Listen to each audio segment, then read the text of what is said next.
Donald Trump यांचा धमक्यांचा धडाका सध्या सुरूच आहे। ट्रम्प एकीकडे युक्रेनसोबत शांतता करार करण्यासाठी पुतिन यांना इशारा देत आहेत, तर दुसरीकडे मात्र इराणनं अमेरिकेसोबत अणुकरार करावा म्हणून थेट बॉम्ब हल्ल्याचाच इशारा देत आहेत। ट्रम्प यांच्या या आक्रमक पवित्र्यामुळे अमेरिका आणि इराणमधला तणाव चांगलाच वाढलाय।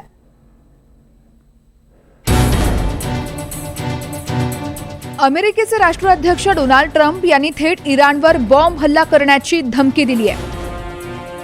तर ट्रम्प यांच्या धमकीनंतर इराणही युद्धासाठी सज्ज झालाय। त्यामुळे अमेरिका इराण आता युद्धाच्या उंबरठ्यावर उभे राहिले आहेत। अमेरिकेला इराणमध्ये अणुशस्त्रांची निर्मिती करण्यापासून रोखायचंय, त्यासाठीच इराणवर दबाव तंत्राचा वापर केला जातोय। अणुकराराचा नेमका वाद काय? ओबामा सरकारच्या काळात अमेरिका इराण संबंध सुधारू लागले। 2015 मध्ये दोन्ही देशांकडून एक अणुकरार करण्यात आला, ज्यामध्ये इराणनं आपला अणुकार्यक्रम मर्यादित करण्याची सहमती दर्शवली। त्या बदल्यात अमेरिकेने इराणवर लावलेले आर्थिक निर्बंध शिथिल केले। पण ट्रम्प राष्ट्राध्यक्ष झाल्यानंतर 2018 मध्ये हा करार रद्द केला। पुन्हा सत्तेत आल्यापासून ट्रम्प यांचे इराणसोबत अणुकराराचे प्रयत्न सुरू आहेत। मात्र इराणकडून सातत्यानं अणुकरार करायला थेट नकार दिला जातोय। त्यामुळे ट्रम्प यांच्या रागाचा पारा चांगलाच चढलाय। जर त्यांनी करार केला नाही तर बॉम्बस्फोट होतील। हा असा विध्वंस असेल जो त्यांनी कधीच पाहिला नसेल। त्यांच्याकडे एक संधी आहे, जर त्यांनी संधीचा फायदा घेतला नाही तर मी त्यांच्यावर सेकंडरी टॅरिफ लादेन। तर अमेरिकेच्या धमक्यांना इराणकडूनही जशास तसं उत्तर दिलं जात आहे। अमेरिकेच्या कोणत्याही हल्ल्याला प्रत्युत्तर देण्यासाठी इराणी सैन्यानं आपली क्षेपणास्त्र तैनात केली आहेत। काही दिवसांपूर्वीच इराणनं त्यांच्या भूमिगत क्षेपणास्त्र शहराचा व्हिडिओ प्रसिद्ध केला होता। अमेरिकेला उत्तर देण्यासाठी आम्ही सक्षम आहोत असे स्पष्ट संकेत इराणने दिलेत। इराणचे सर्वोच्च नेते आयातुल्ला खामेनी यांनीही ट्रम्प यांना त्यांच्याच भाषेत उत्तर दिलंय। नक्कीच अमेरिकेने काही दुष्कृत्य केलंच, पण ते करतील असं मला वाटत नाही। पण त्यांनी काही केलंच तर आम्ही त्याला जशास तसं उत्तर देऊ।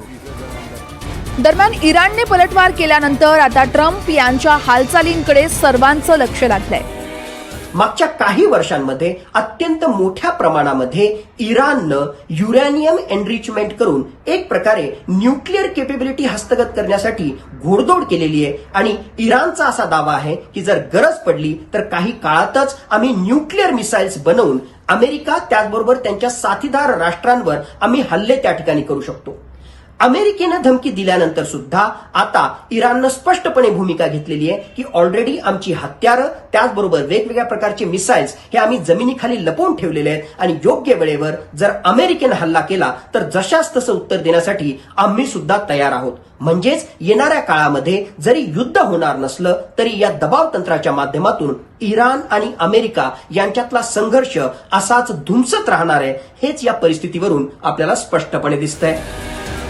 अमेरिकेने इराणवर हल्ला केलाच तर त्याचे परिणाम जागतिक पातळीवर उमटणार हे स्पष्ट आहे। डोनाल्ड ट्रम्प यांच्या आक्रमक पवित्र्यामुळे आखाती देशांसह युरोपातही युद्धाचा भडका उडू शकतोय। रशिया युक्रेनमधील तणावपूर्ण स्थिती हाताळतानाही ट्रम्प यांची आक्रमक भूमिका पाहायला मिळतेय। मात्र इराणला दिलेली धमकी ट्रम्प खरंच खरी ठरवतील का, याकडे संपूर्ण जगाचं लक्ष लागलंय। Bureau report, NDTV Marathi.